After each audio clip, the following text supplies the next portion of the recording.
तो आज की जो वीडियो है वो है नंबर सिस्टम की 7th वीडियो।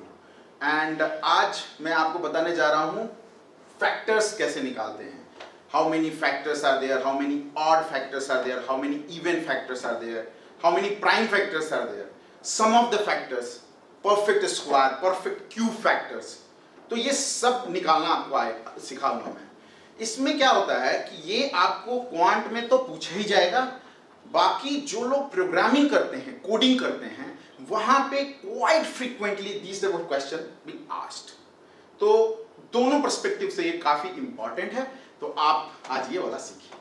इसमें आपको फॉर्मूला थोड़ा याद रखना पड़ेगा, वो भी याद करने की जरूरत नहीं, मैं ऐसे समझाऊंगा कि आपको ऐसे याद हो जाएगा।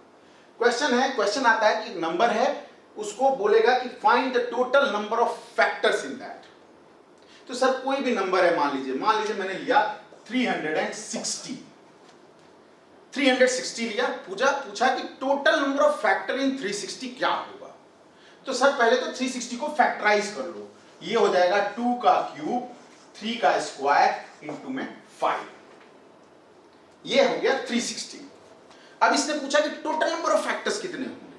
ठीक है, आपको कुछ नहीं करना है, ये इस फॉर्म में आ गया, a to the power m, b to the power n, c to the power p, आगे भी हो सकता है। अच्छा, इसमें याद रखिएगा क्योंकि आपने इवन नंबर लिया है तो पहला नंबर हमेशा 2 ही होगा, बाकी सारे नंबर ऑड होंगे, अलग होंगे, 3 होगा, 5 होगा, 7 होगा, लेकिन पहला नंबर हर बार 2 ही होगा। अगर आपने इवन नंबर लिया है तो ऑड नंबर रहेगा तो उसमें 2 नहीं होगा। तो ये हमारा फैक्टराइज कर लिया। अब पूछा इसने कि टोटल नंबर ऑफ फैक्टर्स बताओ। Total number of factors sir 3 + 1 m + 1 into n + 1 into p + 1, 3 + 1 into में 2 + 1 इंटू में 1 + 1।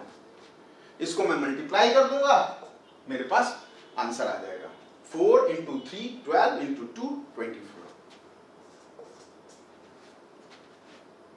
क्वेश्चन आया how many odd factors are there. Odd number, even number वाला नहीं होना चाहिए। अच्छा, कायदे से तो आपको मैं याद करवा दूं कि भाई 1 इंटू n + 1 इंटू p + 1, लेकिन समझने की चीज है सर, ये m + 1 जो है, ये m जो था वो किसका था, 2 का पावर था। मैंने आपको बताया कि ये इवन नंबर में हमेशा ये 2 होगा। ठीक है, तो अगर मैं 2 हटा दूं, 2 के पावर हटा दूं, मतलब इवन नंबर को हटा दूं, 2 को हटा दूं, तो अब मेरे जितने भी फैक्टर होंगे सारे ऑड होंगे, क्योंकि odd into even always makes even. तो मैं इवन हटा ही देता हूं।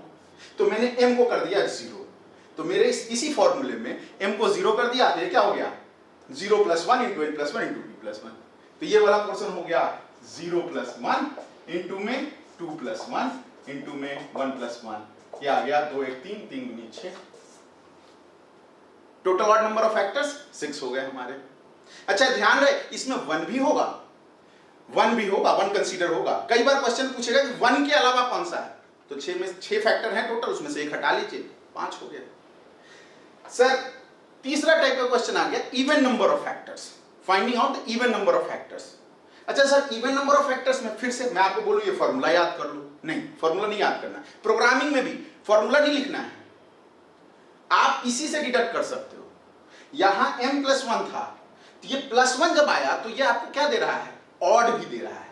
ठीक है, आपसे क्या पूछा, सिर्फ इवन, मतलब मुझे ये a के पावर जो m है इसमें से 1 हटा देना है। तो अगर मैं हटा दूंगा तो ये सारा क्या हो गया, इवन हो गया। ये 2 है, ये m का जो पावर है ये 2 का पावर है। तो ये इससे जिस भी नंबर को मल्टीप्लाई करोगे, ऑड नंबर करोगे तो भी इवन होगा, इवन को करोगे तो भी इवन होगा। तो ये फॉर्मूला हो गया m into n + 1 into p + 1। याद आपको कुछ नहीं करना, सिर्फ ये वाला ध्यान रखना चाहिए।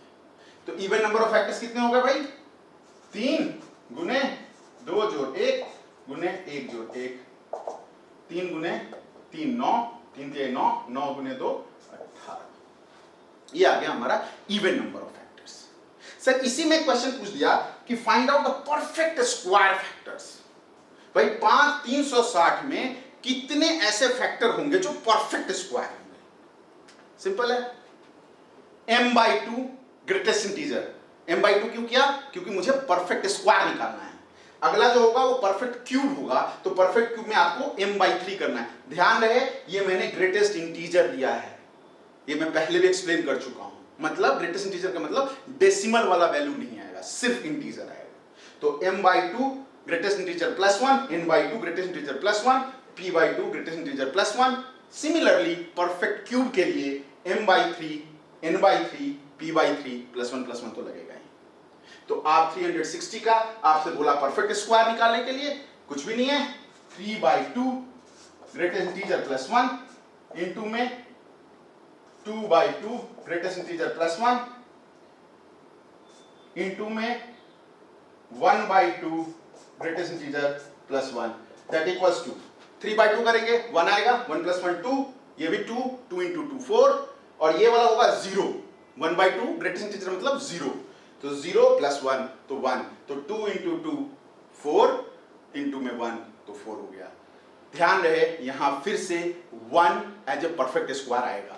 तो कई बार क्वेश्चन में पूछता है कि 1 को हटा के, तो 4 में से 1 हटा लेंगे तो 3 होगा आंसर। ये आपको क्वेश्चंस में दिखेंगे।